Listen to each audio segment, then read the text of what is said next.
gaadiid ay ka qabsadeen shalay taweerarkii ay ku soo qaadeen maamul goboleedka Puntland ciidanka qaranka aaga hore dhacdadii shalay bishoo ahayd 4 ka dhacday muxuu ahaa jidkan u dhaxaya tukarraq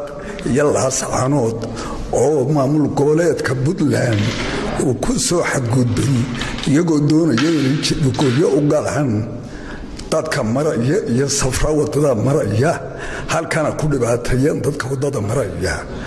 waxaanu ka warhelay habeen hore oo bishu 4 ahayd in jidka ay ku jiraan baabuur laba ah ilaa subaxii waan xaqiijinaynay waxaanu ogaanay 7 subaxnimo markay ahayd inay jidka ku jiraan gambadha meel ku dhow ay ku jiraan ka bacdina waxaanu dirnay cuntubiyo ciidanka qaranka kamid ah isla markiina way heleen rasaas bay isweydaarsadeen iyagu waxay ahayn niman jidgooyo ku jira isla markaa wax laga qabsaday gaari halkaa taaganoo nambarkiisii iyo wixii baad aragteen gaarigii kale wuxuu araray isagoo dhaawacan waxa bulshada iyo dadkuba sheegayaan oo shacabku ka jiiday xalayto baabuur dhayna ahoo deegaankuliyay ka jiideen meesha la yiraahdo qurac dheero isagoo baaba'ay oo rasaas go'goysay dhaawacoodii ilaa shalay galabtii wax lagu gurayay dhulka xalay wax maqlayay qoliyo TV-ga ka hadlaya oo Puntland oo leh waxbaan laynay waxbaan dhaawacnay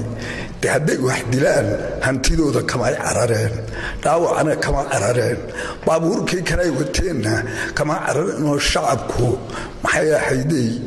halkaa uga makaxayeen xalay fiidkii qurac dheero waxaan leeyahay ama aan filaynay xukuumadii hore tagtay inay tan caqli dhaanto ama la yimaadaan wax ka duwan wixii hore laakiin iyaduna waxay bilowday weerar iyo jidgooyooyin waxay leedahay annana inaan u diyaar garoobi doono intaa waxaan ku baaqaynay ciidanka iyagoo siinayay inaanu isdhaqaajin nabadgelyada inuu adkeeyo inuu awaamiirta u hoggaansanado xukuumadda oo halkaa uu joogaano ka dhaqaaqay gudoomiyaha gobolka Sool Mudane Cabdiqani Maxamuud Jiire oo isagu taliska guud ee ciidanka taliska aaga bariga ciidanka qaranka Jamhuuriyadda Soomaaliland kala qayb galay sombardhigista hubka iyo gaadiidkaas ay ka qabsadeen ayaa isagu halkaas ka hadlay generaalka taliyaha aaga General Ali saraakiisha kale dhamaantii waxaad ku salaamu calaykum waraxmatullaahi wabarakaatuh marka koowaad ilaahay baan u mahad celinayaa runtii inuu simay waqtigan sida aan wada ognahay shalayto waxaa maleeshiya beeleed Puntland oo ka tirsan maamul goboleedka Puntland ee Soomaaliyada aan deriska nahay walaalaha aan jaarka nahay oo anagu dhibaatada aan nacabnahay ay jidgooyo ku soo qaadeen dadka shacabka ah ee deegaanada tukarraq iyo gambadha iyo eeriyada u dhaxeeya ilaa laascaanood eeriyada wadada la maro jidgooyaha ee halbowlaha ah dadkaas runtii maleeshiyada soo wadatay laba gaari si generaalku cadeeyay labada gaari oo maleeshiya beeleedka Puntland ka tirsan ay ku soo qaadeen weerarka anagoo fulinayna oo isxakameynayna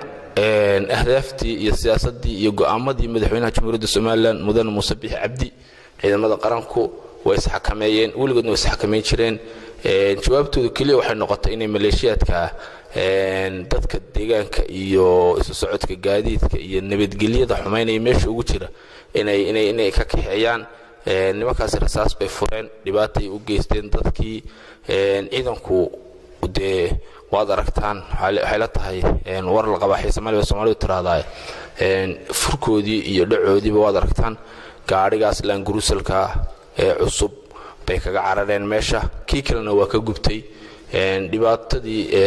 anoo kuma farxano dhiigooda laakiin dhibaatadii iyo wixii ay gaadheenba iyo wixii dhaawac iyo meedba ay ka gurteen meesha runtii ninka Deni la yiraahdo Deni waxaan leeyahay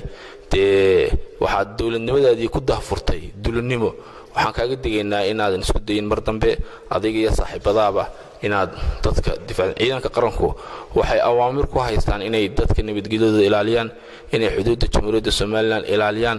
in ciddii soo gasha halka ay cawaaqib xumo kala gudmo doonto waxay mar walba u heelan yihiin inay nabadgelyada ummadda iyo la noolaashahooda ilaaliyaan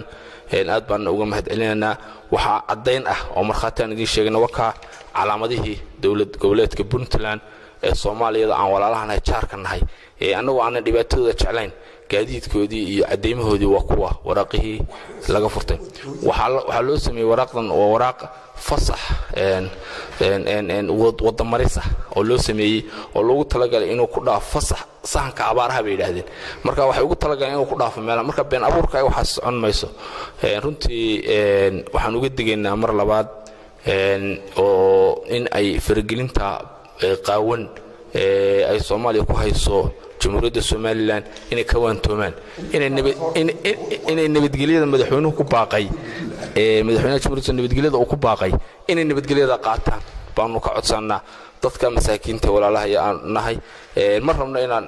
hadii maalin walba xadgudub inta leeg dadka lagu sameeyo muddo marka waxa cadeyn ku waa kon waraaqahoodii waxa waa Puntland waka calankii Puntland iyo calaamadeedii wata waka wakaas wad garanaysaa waa calaamadii maamul goboleedka Puntland waraaqihii iyo dokumentiskii gaariga laga saaray waa kan wax aan cadeyn lahayn oo isoo taasila anagu waa naga harsan marka waxaan ku soo koobayaa insha Allah anagu waxaan jecelahay inaan dariskeyga nabad kula noolaano inaan nabad